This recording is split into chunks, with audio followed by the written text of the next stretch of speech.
Okay, and now we're on. Cool. Hello and welcome to the Dr. Elisa Show here on KUHS Denver, the stream. Thank you for tuning in. I have an amazing guest today. I'm so psyched. But before I do that, let me just do a little bit of introduction to the station and the show in case you don't know where you are. My background, as I've probably told you, is I've got a PhD in psych. I'm a trained astrologer. I have 2 master's degrees, one in geology and one in Jewish spirituality. I actually have more academic degrees than anybody needs, but this show is not about that. This show is for you. This show, all of my shows, are about helping you find some inspiration inside yourself. I want to inspire a renaissance of spirit, new beginning within you, especially now.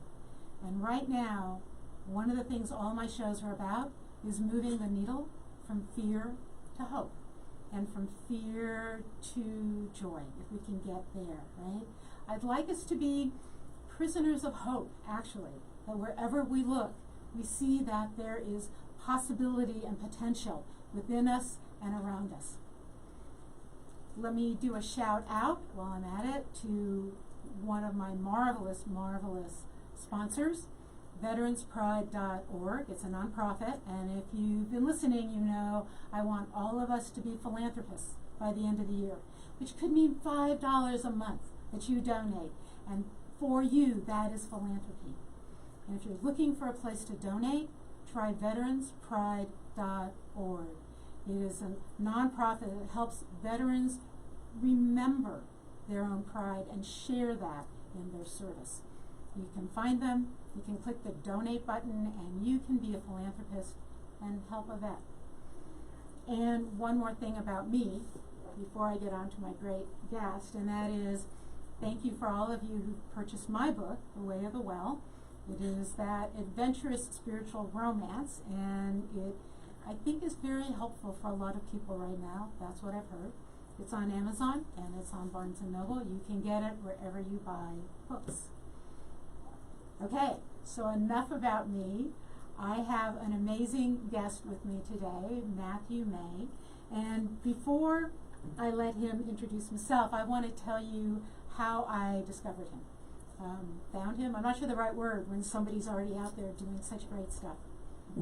Back in the 90s, when I started my journey as an academic dean, I was able to go to a 2-week workshop at, presented at Harvard. And one of the presenters was a woman who said, if we could find elegance in our work, if we could find elegance in our budgets, in our curriculum, think about what our institutions would look like. And this entire room of deans and presidents and whatever went, yes, how do we do that? And she said, I have no idea. And she spent some time, she's written some books since then, and I went off on this journey talking to artists and business people. What is elegance? How do we find it? And then I discovered this book, In Pursuit of Elegance. You can get it anywhere you buy books. And it answered my question. It was the first book I read, the first anything I read, that linked art and business and personal development together. And once I started following Matthew May, I ended up reading this book, Winning the Brain Game, which is his most recent book. And I think right now, in the middle of COVID confusion, this is an amazing read. I've used it in graduate classes when I've taught graduate leadership classes, problem solving, so we could think about where do we get caught. So, having said that, Matt, thank you for joining me today. Welcome to the show. Thank you. I would love it if you would fill in the pieces, you know, before that, in Pursuit of Elegance, and then all the way to the Brain Game. Can you tell us about yourself? Sure. Matt May in a nutshell, inside 3 minutes or something like that. I can do that. The whole notion of elegance, which it seems will be our theme today, is actually one that made my life fairly miserable for a few years. while I was working as sort of a captive consultant, I guess you might call me, at a company called Toyota. Lucky for me, I guess, it's lucky, because it changed my life. I was there for about 8 years, and they bought all of my time as a consultant, as an advisor, and I was attached to the University of Toyota. Those 8 years changed the way I looked at the world. But what made my life sort of challenging at that time, during that time, was this internal mantra that Toyota had. And it went something like this: people don't want our products and services, they want solutions. And when it comes to solutions, simple is better, elegant is better still. And the difficulty for me was that they never bothered, and I couldn't find a succinct definition of elegant or elegance. Just the difficulty that you had. If you look it up in the dictionary, you'll get some kind of circular definition, around simplicity. An example being an elegant solution, which didn't help me. So, but that was the mantra, and fast forward to now. I left there in 2006. I was there for 8 years. It launched me on a journey around the notion of elegance and elegant solutions. And beyond my experience at Toyota, my first book was called The Elegant Solution: Toyota's Formula for Action. But that just on trying to go beyond one organization in business and products, and went around the world trying to find examples of elegance. Came up with my own definition of it, which we'll tease out as we go forward. Right. But I will tell you that I had a grand master plan. I didn't. It was an accident that I started working with Toyota in the first place. It was an accident that my first book happened. But that once you have one book, they kind of want more. And I started speaking, and 5 books later, I'm on your show. So my day job is that of essentially a team facilitator, working with teams mostly in tech forward companies, helping them track down elegant solutions to complicated problems. I'm a master of really nothing other than the art of getting people to unveil and release their best thinking, focused on a problem at hand. That's really my hard skill, if I have one. I watched and have watched your TED Talks and then some of your other interviews, and it is fascinating some of the ways that you're able to link some of your pieces of elegance, specifically subtraction seems to be a big one, to bring teams together. And that is an amazing skill to help people change their thinking. I have to tell you, as an academic dean and as still a professor in some places, getting students to think outside what they already know is incredibly challenging. So that's a great talent you have. So you wrote about elegance, right? Is there a way, I've always wanted to know this, how did you come up with those 4 pieces? And can you just talk about those 4 pieces of elegance for a minute? Yeah, sure. I started as I cast about. So in the book that you're referring to, which was the second book, In Pursuit of Elegance, there were sort of 4 components. There was symmetry, and there was seduction, and subtraction, and sustainability as the elements of elegance. And I guess for those listening, it would help to have a working definition of elegance. And so it's quite simply this, or an elegant solution. But elegance to me is achieving the maximum effect with the minimum means. And the emphasis being on the minimum means part. So those 4 elements, I actually, they aren't mine. I'd love to say that I came up with them out of my own, thinking. But I went to school on a gentleman at Stanford by the name of Donald Knuth, who's sort of the father of computer programming. And he had sort of an informal definition of elegance, because he was all about elegant solutions and elegance in computer programming, of all things, of coding. And I found that fascinating because of its ties to mathematics and physics, and most scientists and physicists and mathematicians are all after the same thing. This notion of elegance, where it's this combination of unusual simplicity with surprising power. And it's Einstein's E equals mc squared, which explains the world, right? Yeah. It's that kind of pursuit. And so I took some words right out of his mouth and began to explore each of them, finding examples in the real world, from society to art to architecture to social engineering, if you will, to urban design, and tried to connect the dots, more for my own benefit than anything else, so that I could help understand what I was after. But does that answer the question? Does that make sense? Lovely. Can you repeat that sort of notion that there's a amazing simplicity that leads to powerful results? I'm probably not saying it exactly like you did, but I love that. When I would say elegance to people, inevitably they would think I was talking about pearls and white napkins, and I couldn't get them to see that elegant solutions. And when I would talk about elegant design, they thought I was talking about design thinking. Like, no, elegance. So thank you for that, and that's why obviously your book for me linked those things together that I was searching for. So then I wish it was a stickier word. It's not the stickiest of concepts. I mean, we think about oh gosh, who's the actress that springs to mind when you talk about elegance? What was her name? Audrey Hepburn. There we go. Yes. Audrey Hepburn. Or you think Absolutely. about Cary Grant. Yes. When you say, elegant, that those people spring to mind. That's right. So anyway. So I have to say that one of the favorite pieces of that puzzle that I use when I work with people is seduction.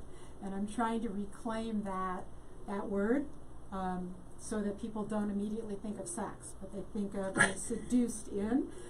There's nothing wrong with sex, but that's not what I'm trying to get to. But you really moved to focus on subtraction, sort of as your next step. Is that right? Yes, and from the very first piece of writing, the Elegance Solution, each successive book, if you will, body of thought, is derivative and digging deeper into the previous. So, following the Elegance Solution, I want, as you've read In Pursuit of Elegance, I wanted to dig deeper into elegance beyond a one-line description and experience all that all over the world. Then the thing that seemed to be the stickiest when I spoke to people was this notion of subtraction, how kind of less is best. Mm-hmm. And so then the laws of subtraction came out. And as part of subtraction, tied to that is the notion of sustainability, which I didn't mean to connote kind of environmental sustainability, but the notion, how do you sustain this notion of elegance, and that lands us in thinking. And then I wanted to go into more of the things that get in the way of elegant solutions, and of course it's always ourselves that we get in our own way. So each of these is a deeper dive of what came before. So always trying to dig down deeper, and that comes from the time I spent at Toyota too, and they taught me how to dig down to find the root cause of a problem by constantly doing what kids do, asking why. Right. And I know that I've watched you in some of your presentations work with groups, and that subtraction is so powerful because it is about letting go. And I want to spend just a little time on that with COVID before we move into the brain game, because what I'm finding with my clients right now is many of them fought the subtraction of a pandemic and a lockdown and isolation, and now what they're saying is, I don't want to go back. I have subtracted running around needlessly. I have subtracted taking my kids to 15 events in a week. I have subtracted rush hour traffic. I have, and my life is richer. So I'm wondering if you have seen that, if you are talking to people about subtraction in that way, or just comments you might have on that. Well, I think once your radar is attuned to the idea that you can achieve or optimize your own experience, maximize your own experience through doing less, so or at least not adding more. So once your radar is attuned to that, you begin to adopt that as almost a habit, and you look for ways to get the most out of something with the least amount of input, which is kind of interesting because our brains are kind of hardwired to be lazy in the first place. But juxtaposed with that is our DNA that comes from eons of evolution, where we are hardwired to also add, to hoard, to store. It comes from days of survival on the on the savannah, right? So all of those kind of forces are at play, and the guiding or umbrella law of subtraction goes something like this: what isn't there can often trump what is. And pardon the use of the word trump if that offends anyone, but it's the notion of what isn't there can be more powerful than what is, and whether that is by accident, that oh my gosh, I don't have the ability to go here or there, or and then you start finding out that there's other experiences. You go, well, gosh, that missing element, actually, that missing piece is actually what is kind of making this day go well. But when you talk about COVID and coronavirus, and gosh, it's nothing that any of us wished for. But to me, there are a number of applications of that uber rule. What isn't there? I mean, let's just think about I don't know if you want to go down this path, and you can stop me if you want. Just in the science of it, what makes this particular virus so difficult is what isn't there. What isn't there is symptoms. So our spread is made so much more difficult because people are asymptomatic or non-symptomatic or pre-symptomatic, and then the symptoms, we can't say everybody is going to have a certain symptom. Right? Yeah. So that's a great point. It's what's not there is what's fascinating about it. It's baffling, our best scientists, because in every other case of a virus, you don't get it until you are showing signs of having it. But if there are no signs of it, oh my gosh, what do you do?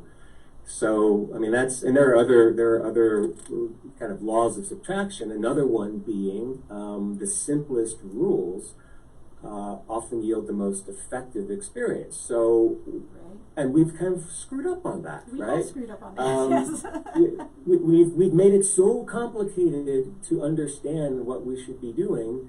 You look at CDC guidelines, and they're pages long for schools and for localities, and but if you boil it down to the things that are really making a difference now, we believe, right? It's just a couple of things. It's like stay 6 feet apart. It's wear a mask, wash your hands, boom. There you go. You got it. Boom. Yeah, but now that butts up against, and what we're seeing, the ramifications of this are, it butts up against our, at least in our country, in America, there's a dark side to our American individualism, and it lands us on the notion of kind of self-indulgence and selfishness. Right. Excuse me. And so those two things clash, right? So it's not just enough to have these simple rules that seem hard to follow or easy to follow, but they're not that easy to follow because we have this. I mean, gosh, you get on an airplane, and what do? They tell you when they're going through their little spiel about the oxygen mask, you always take care of yourself first, right? Before you take care of someone else. And that's kind of ingrained in who we are. So all those factors combined, we need an elegant solution. I know we need an elegant solution. Clearly, you are needed right now. You know, because it's interesting, that's a great point, that right now, yes, take care of yourself, but be kind. Let's add kindness to that. After you put yours on in the airplane, put somebody else's on, right? Let's do some kindness. I think that what you started to touch on were some of the points in the brain game. And it is because I believe we evolved from a prey creature. And so even before we get to hunting and gathering on the savannas, right, we are fearful. We're always looking for what might be out to get us, because that's just how our brain, that's how we evolved. And then we evolved walking miles and miles a day across the savannah, and we spend our time sitting. And our brain, I think, then struggles with, how do I respond to this? That was great. Thank you. Let's move into the Winning the Brain Game. And if anyone's looking, this is the book. Really, it's a great read. It's a really good read. Buy it. It's very good. So let's talk about you, because that's an interesting story. You started with Toyota, Elegance, searching for it yourself. What is the definition of elegance? Thank you for finding it. And then moved into sort of diving deeper, and then, of course, the ways the brain gets in our way.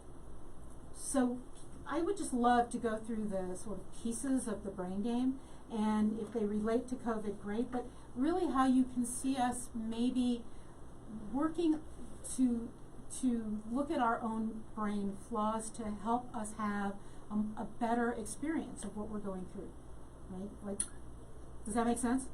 Yeah, absolutely. So your first whole category is misleading, and you talk about leaping. Do you want to just talk about that for a minute? Yeah, and let me take a short step back to sort of describe where the subtitle of that book is "Fixing the 7 Fatal Flaws of Thinking." In my role as a facilitator, I work with teams all the time, and I had been assigned, while I was at Toyota, I had been assigned an external team, a non-Toyota team, from the Los Angeles Police Department. We actually, at the University of Toyota, we worked with companies that would come to Toyota to kind of learn about lean thinking. One of the teams that I was assigned to was the bomb squad of Los Angeles Police Department. And it was a unique team, and no one wanted this team. Everyone was kind of fearful of it because we had been told these are the young guns. These are the type A's, the highest paid on the force, and they're going to eat us alive because we're civilians, and they're the guys cutting the wire. And this was in 2005, so we're talking about 15 years ago. And I got handed an assignment, and I knew that I'm going to spend 2 days with people that didn't really want to be there, to try and develop a new standard for how to respond to bomb threats in this new age. We're probably 4 years into post 9/11, and IEDs, or improvised explosive devices, were a thing, and the standards had not evolved. And so I knew that I was going to be faced with 12 people. It was a 12-person team over 2 days, and we're going to be looking at like 3 heads, and how dare someone who has never walked in their boots try and help them come up with a new way to do their work, because I've never done it.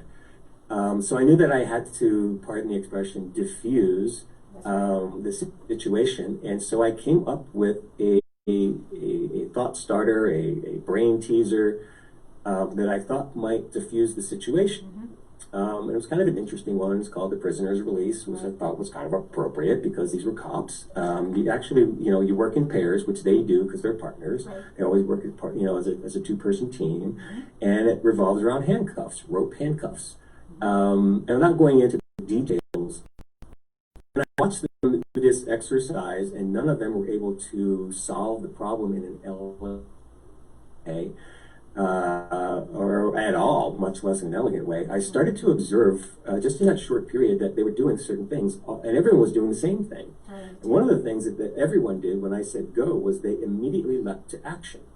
just kind of trying things. In a physical version of brainstorming, it was body storming. They're hooked together in these rope handcuffs, and it looks like a mix of Twister and crazy dance moves. Right. And the interesting thing is they all were doing it. So they not only did they leap to solutions right away. Mm-hmm. They all leapt to sort of the same solution, which I thought was fairly interesting. I had never done this exercise before with teens. Oh, that was the first time? Okay. Pardon me? That was the first time. And That was the first time. let me just add that if you're listening, so just a quick break. This is KUHS Denver The Stream, and this is Matthew May, my guest on the Dr. Elisa Show. And if you look at his TED Talk, you can see a video of this, and he's got people hooked together with strings, and they all look like they're doing the same Twister dance, and you can tell if you're watching immediately that it won't work. Right? As soon as you look at it from the outside, you know there is no way anything anyone is doing is going to work. So Matthew May, YouTube, you can find it. So go ahead, finish the story. So number one, they up to a solution. Mm-hmm. Number two, they all up to the same solution. Right. Number three, they kept doing the same thing over and over in different iterations, even though it didn't work. Right. And finally, they started looking at the instructions that I had put on I had flashed up on the, PowerPoint, trying to game the system. They would look over what other people were doing and seeing that it wasn't working, but they went back to doing the same thing. Right. And it was just an interesting experiment, and I loved it so much for two reasons. One, all of a sudden, they weren't the smartest people in the room when I showed them the solution. And number two, I thought, well, gosh, I'm going to keep using this with other teams as a way to introduce 2 days of thinking through a complex problem to arrive at an elegant solution. And over the course of probably 10 years and hundreds of thousands of people, these patterns became very clear to me. And the most prevalent pattern is that whenever we are handed an unfamiliar problem that we've never seen before, we immediately jump to a solution. And that solution is one that is, unfortunately, obvious but doesn't work. And it's universal. No matter how many times I do this, and I have other, thought starters that I use that are in that book as well. But no matter how many times I do this, it never fails. No one, that's amazing. I should say, no one stops and thinks. It's a knee-jerk reaction. It looks simple. It does. It looks like a simple problem. Therefore, I ought to be able to solve this. It's certainly not as complex as anything I do in my daily work. So let me just try something. And so that's what leaping is. So leaping to conclusions, jumping to conclusions. Malcolm Gladwell, when he wrote Blink, had a great story that was the genesis of Blink, and that's really about sort of, he called it thin slicing. I sort of take the opposite view that you got to not blink but think. Yes. Yeah. And I definitely see that. I see it in the classroom all the time when I'm working with teaching graduate students. I definitely saw it as an academic dean around the budget table, around anything, that we just all sort of let's go to solution. And it's just maybe that's, again, that human DNA that we have that says I might be in danger, I need to solve this now, and I must have what I need to solve it. So, yeah. It's part that. It's also part the way we educate ourselves. I agree. Until you enter the school system, learning looks much different. Yes. In preschool, learning happens after the test, if that makes sense. Yes. So you watch a child play. Right. You watch a child in the high chair, and you can watch her try to solve a problem. And that problem goes something like this, right? There's a bowl of food in front of me, and I need to figure out a way to get it on the ground.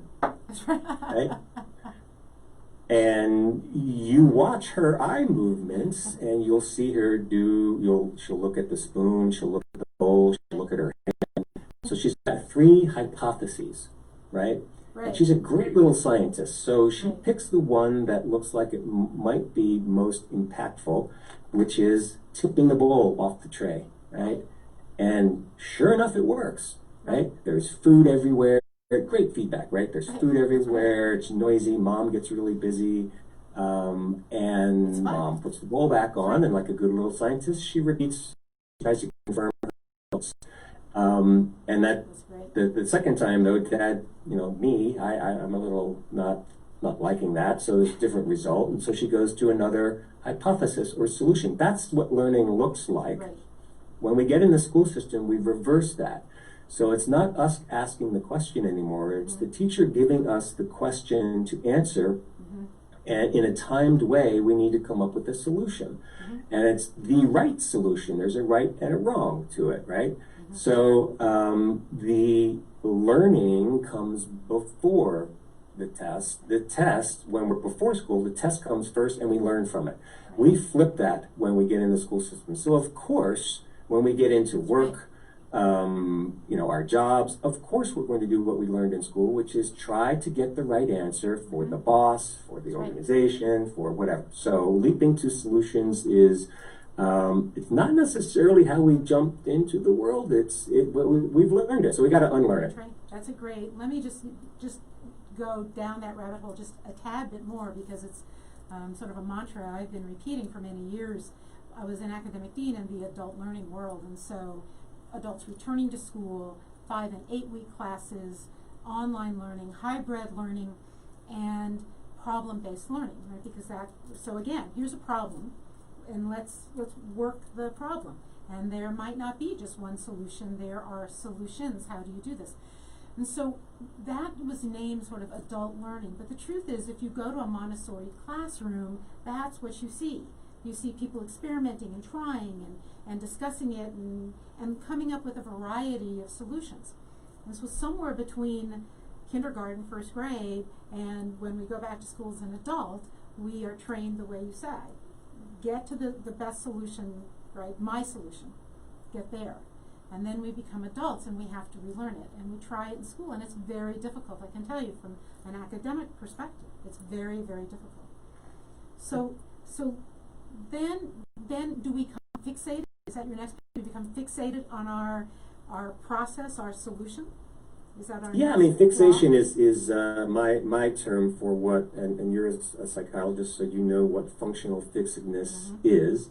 That's the fancier and more scientific term for it, but it's sort of the inability to go off-road with our thinking. So we become accustomed to looking at a problem in a certain way, and we stop doing what kids do, little kids do, which is, and what good artists do, which is to look at the problem from 360 degrees, right? We'll look at it upside down, we'll look at it from backwards to front, and we have tunnel vision, so to speak. So in the, keeping with the story of the bomb squad, they kept doing the dance moves.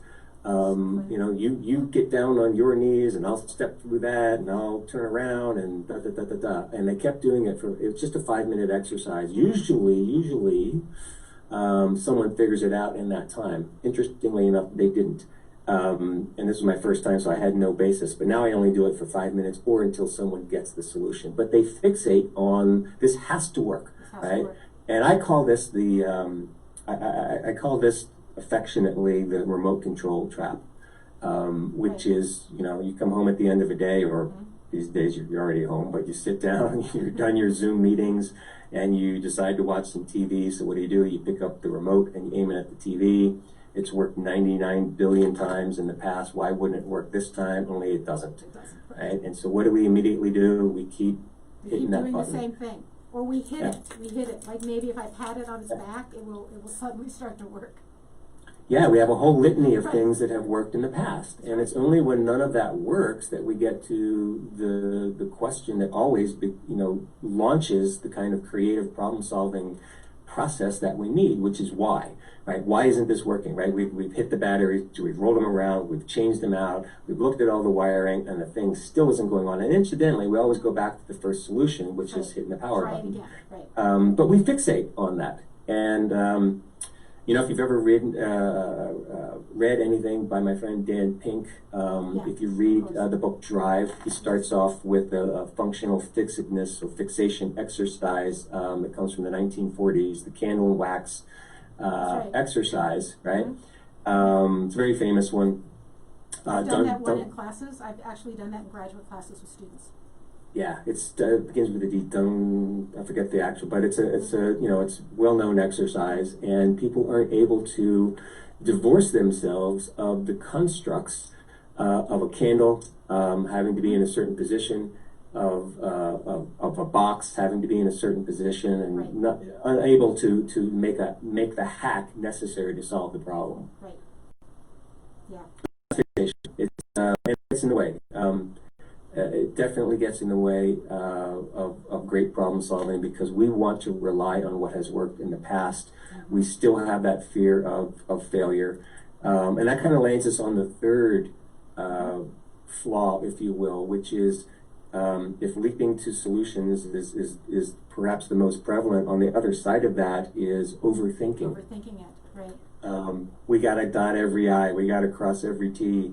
We'll paralyze ourselves with perfection and never get anything out the door. And so the whole notion of testing in a very lean way, the good news is that lean testing, which is part and parcel to what I learned at Toyota, they implement 1 million ideas a year. Most of those are just little tests. Has been adopted, by the startup world. Gosh, you see it in, there's an exercise I love to do with people. It's called the marshmallow challenge. Spaghetti, yard of string, yard of tape, and you got 15 minutes or 18 minutes to build the highest tower you can with the marshmallow on top. And I do this all the time. And the adults will spend that entire 18 minutes coming up with the grandiose infrastructure, and only at the last will they try and put the marshmallow on top, and it never works. Whereas you look at kindergartners, just new to the school system, so kids basically, again, 5, 6 years old. In that span of 18 minutes, they will all come up with 5 to 6 little prototypes because they see the big problem as the marshmallow, not the spaghetti stand, right? So inside of 4 minutes, they've got 3 little sticks of spaghetti and a marshmallow on top, and they build from there, which is what we need to do, right? And come up with your minimally viable product and build on it, iterate from there, rapid prototyping. So those are the misleading flaws. It's leaping, it's fixating, and it's overthinking. Right.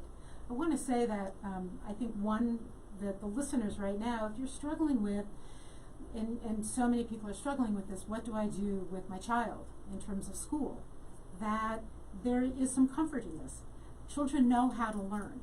If we present them with interesting problems to solve, they know how to learn. And so will they be behind in something? Well, they might be ahead in something else. And perhaps we're overthinking how to make sure our children have this best experience right now in COVID, right? And definitely we overthink in the classroom all the time. With how do I build this class to make it work instead of giving people the opportunity to explore something. So I think those are so right on.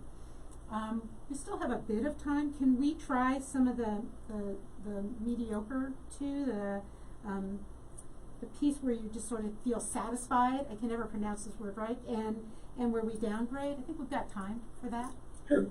Sure. The next couple of flaws, if you will. One is called satisficing. Satisficing. Okay. Yeah, not my term.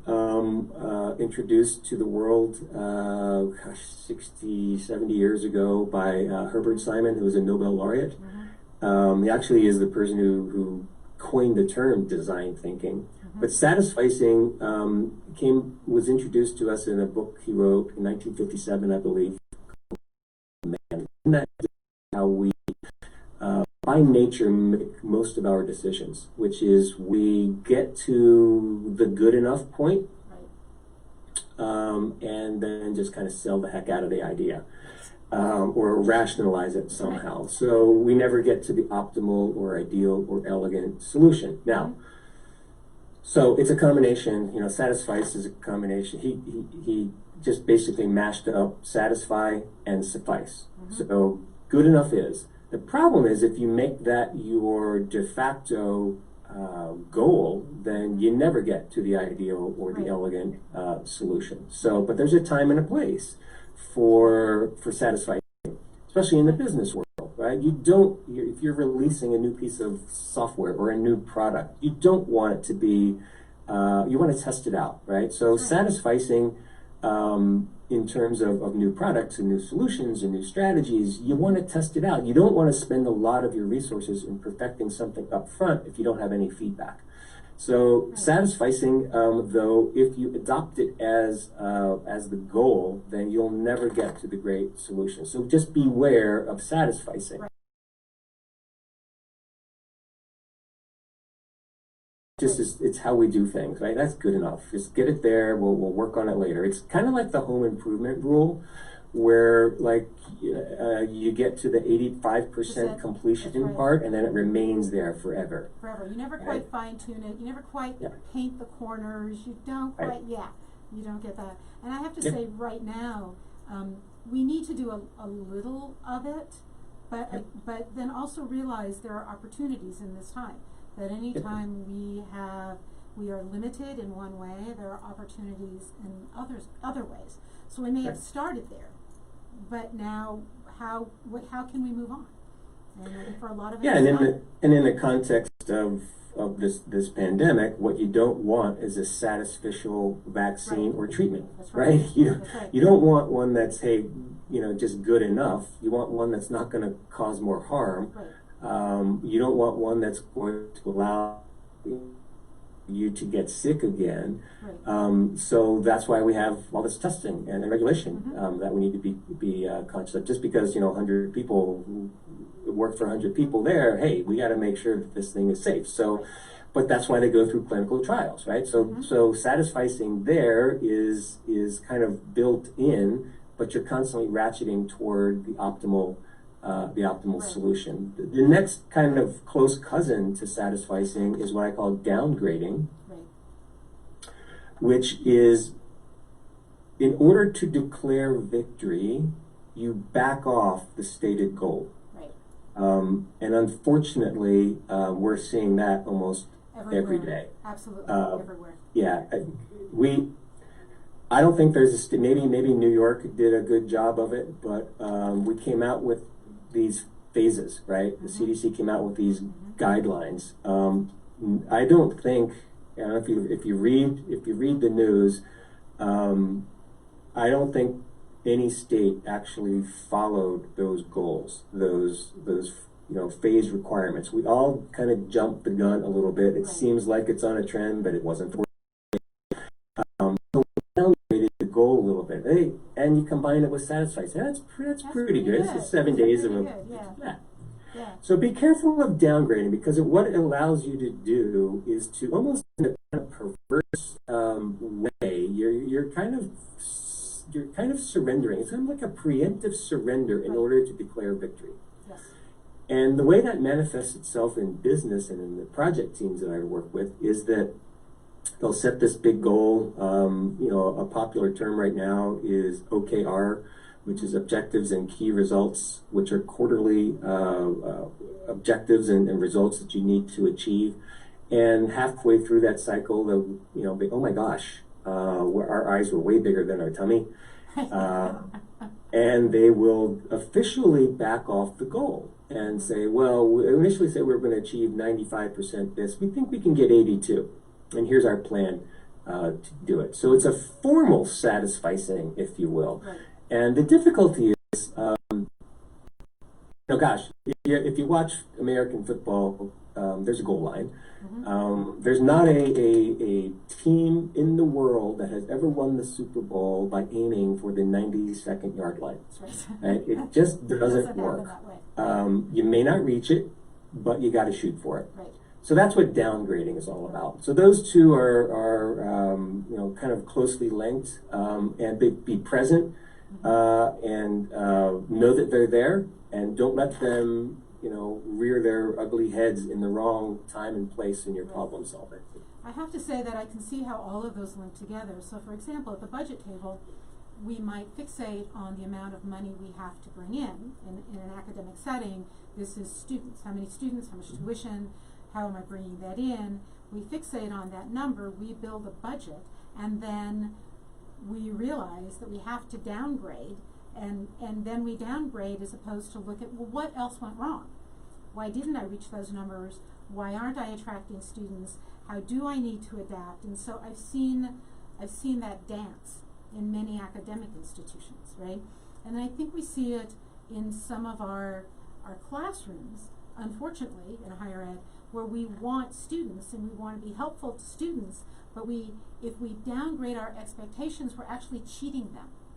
If we hold our expectations high, people rise to an occasion, and they do not become trapped by reaching downgraded expectations. So I think all of those really, really fit together in an amazing way. We're a little close on time, but I'd love to have you, if you could, we got about a few minutes, 6 minutes. Just mention, just because I love this book so much, just mention Not Invented Here and Self-Censoring. Just kind of cruise through those, and then I know there's an exercise that Ellen Langer came up with that you just want to mention. So can you just kind of cruise through those last couple? Sure. Not Invented Here, NIH, again, not my term.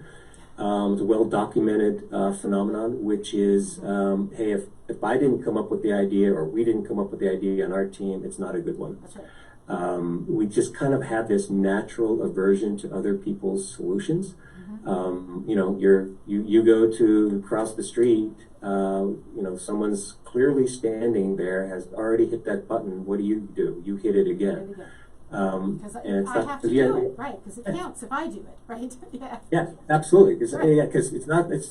and this isn't anything about having brain damage or anything. We just don't trust other people's solutions, and so what happens is we end up reinventing the wheel, and the solution or the fix for that is to have an open mind and to learn from others that have faced the same problem. You don't necessarily need to willy-nilly adopt their solution, but use it as an input into your own problem solving. So don't just in a knee-jerk way reject an idea just because it came from somewhere else and not you. The final one, self-censoring, is what I believe to be the deadliest of the 7 fatal thinking flaws. If leaping is the most prevalent, self-censoring is the deadliest. And it basically, it's when we squelch or stifle or shut down one of our ideas internally before we ever sees the light of day because of the fear of failure. Right. And we've been taught, right, that the failure is a bad thing, and so we censor ourselves. And there's this inner critic, you know, that Carl Jung referred to, that this kind of voice of judgment that we need to be conscious of.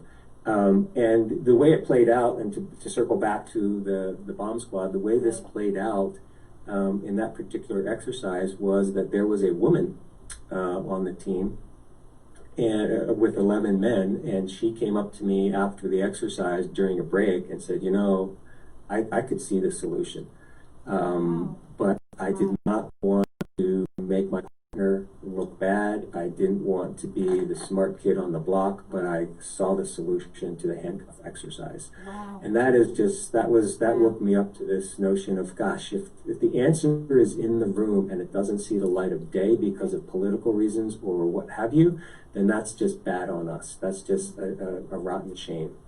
And it's mindless. And because it's so mindless, I wanted to understand the opposite of mindlessness, which landed me on the doorstep of mindfulness. And so that allowed me to make the acquaintance of Ellen Langer, a Harvard psychologist who wrote the book on mindfulness. And I got to spend some time with her. Yeah, she's amazing. Yeah, and we spent a couple hours together, and she left me with an exercise that I think has some value and utility for those that are facing anxious moments right now.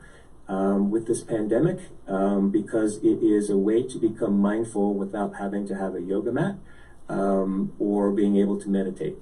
Not everyone is able to do that. I'm not able to do that. So she gave me this little exercise. It's a 3-step exercise, which is whenever you're faced, so whenever you're faced with some future event that hasn't occurred yet, or some situation that you are dreading, you know, like, gosh, I don't want to get coronavirus. I don't want to get sick. Or yeah, so step one is to, if you're already feeling that anxiety, realize that you've already kind of made an assumption, right, that you're going to get coronavirus, right? So the first step is to realize that you are assuming something is going to happen, but you can't predict the future. No one can predict the future. Absolutely. All the best models in the world haven't been able to predict this pandemic, right? It just doesn't work. So that's step one, is to make the realization that you've made a faulty assumption, or an incorrect or premature assumption. When you do that, that puts you in the mindset of, well, gosh, this may actually not happen, right? And you can come up with some reasons for why it might not happen. Well, I'm going to wash my hands, I'm going to wear a mask, I'm going to do social distancing. That's right. And that's kind of step two. And then step three is, well, gosh, even if this bad thing that I think is going to happen happens, there could be some good that comes out of it, right? And you can come up with some reasons for what that good is. Well, gosh, I'll survive it. I'm in good shape. My lungs are healthy. I will have antibodies, right? So it's just a way of, and now all of that puts you in the moment, right? Now you're not thinking about the past. You're not thinking about the future. You're thinking about right now, every day, and you're instantly more mindful. So it's just kind of a really quick exercise to bring your anxiety down, and you will feel that anxiety just wane when you start thinking that way. And the takeaway is this. It's super simple advice, and it is the key to winning the brain game. When you realize the problem looks different from a different perspective, take that perspective. That's the advice she left me with, and that is the way I ended that book, and that is the thing that I think we all need to keep in mind, is whatever problem you have, understand that what appears to be the problem probably isn't. Therefore, what appears to be the solution probably isn't, and what appears to be impossible never is. And that's sort of back to elegance, right? That let's look at it differently. How do we simplify? Let's bring something simple to it, subtract what we don't need, and that is what I thought would happen isn't, because I've subtracted. And it's so Zen, right? It's such a, every single religious tradition that we find, the spiritual tradition that we find, says, try being in the moment. So, and there's a reason why, you know, the Kaizen, continuous improvement, has Zen in the word. You know, to me, it's all about the difference between chess and checkers. You know, you can learn to play checkers as a 4-year-old. It's single moves, repetitive, doing the same thing, and it's all about addition. But chess, which is played on the same board, same number of pieces, your goal is to, in the minimum number of moves, immobilize a single piece. It's difference between chess and checkers, elegance. That is lovely. So believe it or not, you have, thank you so much. We have talked for an hour, and I am so grateful for your time and for you doing most of this. I want to give you a shout out. So if you caught the end of this show on KUHS Denver, I've been talking to the marvelous Matthew May, whose my 2 favorite books are In Pursuit of Elegance and Winning the Brain Game. I suggest you go to YouTube and watch his TEDx Talks, and he actually shows videos of the cufflink game. And you can listen to him talk about all these topics, but honestly, buying the book is a great thing. And they can get in touch with you at going to MatthewMay.com. Is that correct? That's MatthewEMay.com. Matthew Gotta have the E in there, because right. There's a Matthew May out there that writes about terrorism, and I don't do that. Yeah, okay, so MatthewEMay.com. And I want to thank you for being on the show, and I want to thank everybody for listening to the Dr. Elisa Show here on KUHS Denver, the stream.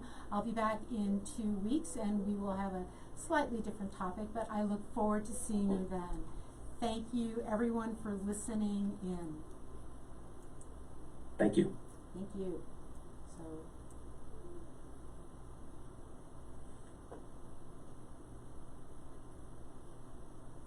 just a minute.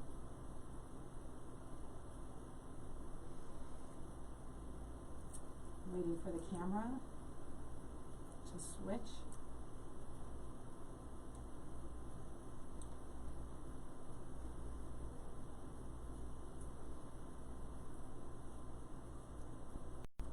Technology seems to be a little slow today.